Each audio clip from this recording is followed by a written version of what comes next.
오늘 뉴욕 증시는 3대 지수가 모두 급락 마감했습니다.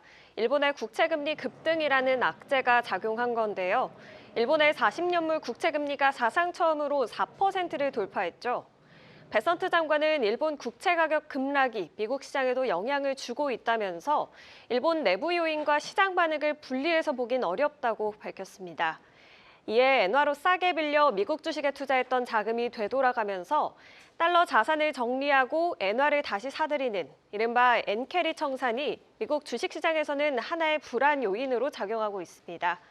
이러한 가운데 월가에서 40년 넘게 근무하면서 낙관적인 전망을 꾸준히 내놓은 인물, 바로 에드 야데니도 일본의 재정 상황이 미국 주식시장에 미치는 영향에 대한 분석을 내놨습니다. 일본에서 벌어지는 일이 글로벌 차원으로 확대되지는 않을 것이라고 평가했는데요. 더 자세한 배경과 함께 그의 이야기 들어보시죠. U.S. investors have to care about the fiscal problems in Japan and the unwind. Can they ignore it? Is it a buying opportunity? Is it a preview of what's to come here?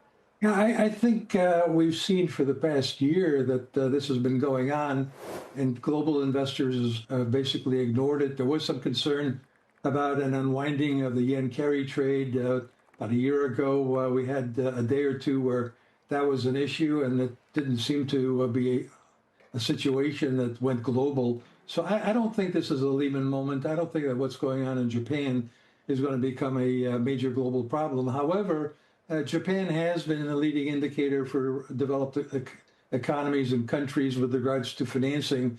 And we saw that back in the 80s, they had a big stock market melt up. And then in the 90s, they went into a recession and they had to lower rates to zero. So the rest of the world followed that. They had QE. And now I think what we're seeing is the consequences are that the government is trying to stimulate their economy when inflation is still 3% and the bond yield is absolutely soaring because there's way too much debt over there. So I think this is a warning to the United States and to other countries that have high debt to GDP ratios that there needs to be something done about the wrong direction that these countries are on with regards to their finances. So what do you do? And for a lot of investors have taken that concern all the way into a Bitcoin or all the way into gold or away from stocks, or and they've almost made the practical implications so immediate and so near term. But it sounds like you're sort of saying, yeah, it's a longer term issue. Hope they solve it.